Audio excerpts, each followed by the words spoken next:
Hello everyone, Trophy Wine Hunter. Welcome back to my YouTube channel. Today I'm doing a review of the 2017 Albert Bichot Corton Charlemagne. And this is a review of elements that I've done from different other previous videos. So I have previously done a review of Corton Charlemagne that was of Champy. It was 2006. And I've also done various Albert Bichot wines, and I'll put some of those at the end of this video. So let's kind of break this all down. So let's start with the region Corton Charlemagne. Corton Charlemagne is a Grand Cru vineyard site in the Côte de Beaune, and it is quite a large region. It produces almost 300,000 bottles of white wine each year. The Corton also produces red wine, which is also of Grand Cru quality, but in general I would say typically the white wines are better known or have a higher standard than red wines, although the red wines are quite nice also. It is named after the Roman Emperor Charlemagne, who owned the hill of Corton, and that's where this site is located. And according to legend, the vineyard was dedicated to the production of white grapes because the emperor's wife preferred white wines as it didn't stain the emperor's beard and he looked better. Well, who knows if that's true or not. The AOC of Corton Charlemagne was created in 1937. Now let's talk a little bit about Albert Bichot as a producer. Albert Bichot is a large negociant, like Champy, like Jaboulet, like Jadot, which means that they buy grapes from other growers, but they also have vineyards themselves. So they are a very large negociant who produces, I would guess, something like 80 different wines.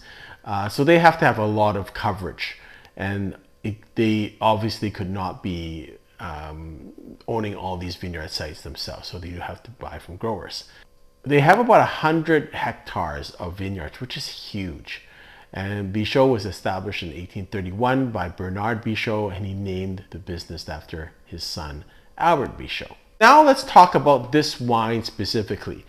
So it comes from the Domaine de Pavillon line from Albert Bichot. So they have different labels. The Domaine de Pavillon is actually located, I think, in Pommard. This site is it's a site in the Les Languettes climate or region in Corton Charlemagne, and it's about 4 acres in total. It's southeast exposure. The average age of the vines is about 30 to 40 years. Grapes are hand-picked. I will have the number of bottles. I think it's probably fairly limited. The fermentation takes place in oak barrels, 30 to 35% are new barrels, and then it's aged for 14 to 16 months. So what is Corton Charlemagne? What's the characteristic?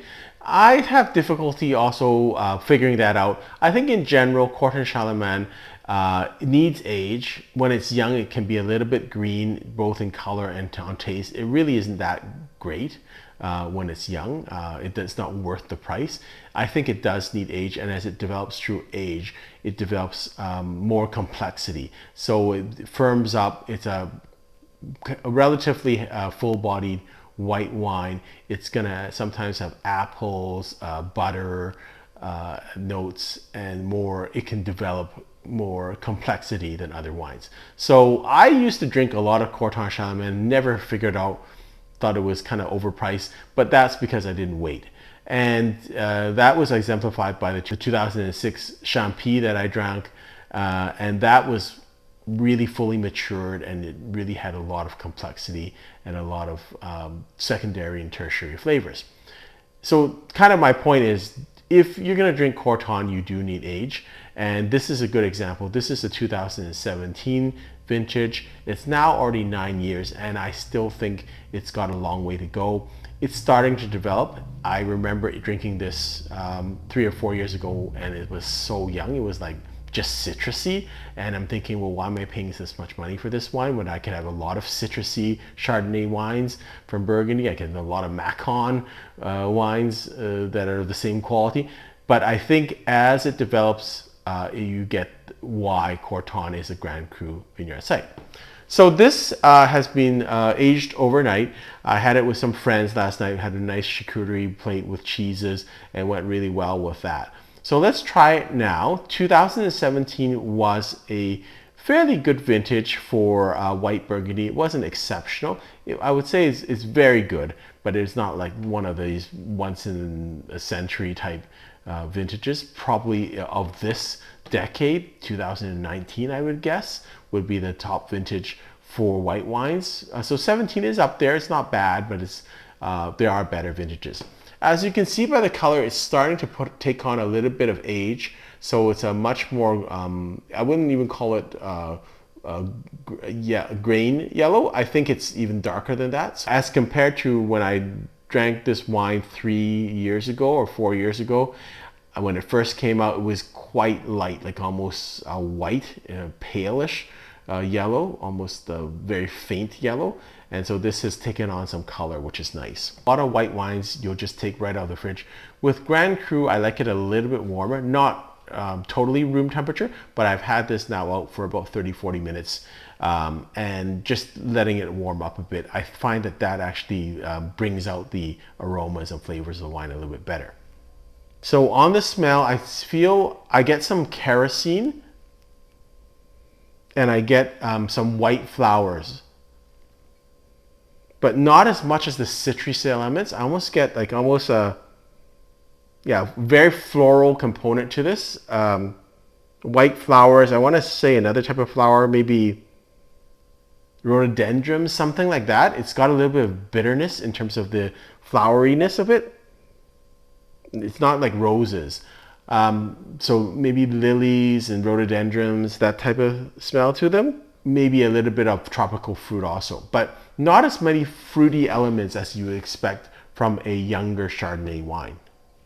So on the taste, I still think it's exhibiting very young primary fruit mostly. It's got a very nice intensity. So as compared to 3 years ago, it was all like citrusy lemon. Now there is also that citrusy element and lemon, but there's now a little bit more apricots in this, a little bit of tartness. And then on the aftertaste, a little bit of toastiness, a little bit of butter,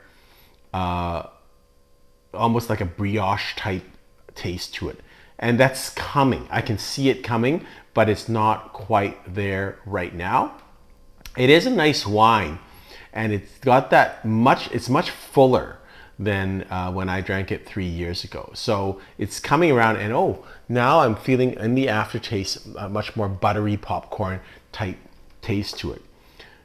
So I like it, but I still think it's young, and I think that's the difficulty with Corton, Charlemagne wines, and white wine, bright Burgundy wines in general. They need a lot of time, and you have to keep tasting them to figure out. But if you wait for a bottle that's 15 or 20 years old and you buy it, there's a lot of white wines, at least in my experience, that are Burgundy that are oxidized. That's my preferred method of drinking white Burgundy, is to buy a bunch of young white Burgundy and continue to drink it until it gets to the right phase, because I'm so afraid that when I buy old white Burgundy from someone else, that it's, by the time it's perfect, it's already been oxidized. So I don't kind of trust the quality as much for some reason with Burgundy. Now that could be unfounded. I know that it has been problems in the past with white Burgundy being oxidized, and that's a frequent concern that I hear from people, and I see it quite a bit. And so much so that even when I drink with many people that drink Burgundy, what they feel is like spectacular white Burgundy, to me, is still oxidized.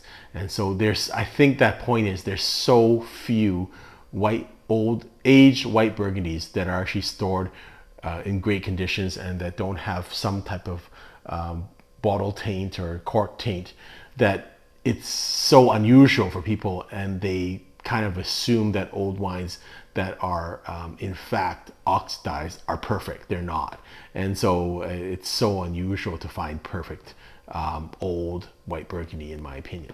Anyways, I've been talking a lot, but my rating of this wine, 92 points. Still think it's got a little bit of ways to go. I think it's going to develop. I've got a couple more bottles. I'm going to wait on this. I think I need another 3 to 5 years. I think it's just turning the corner and it's getting to be quite nice. Hope you've enjoyed this video. Until next time, happy drinking.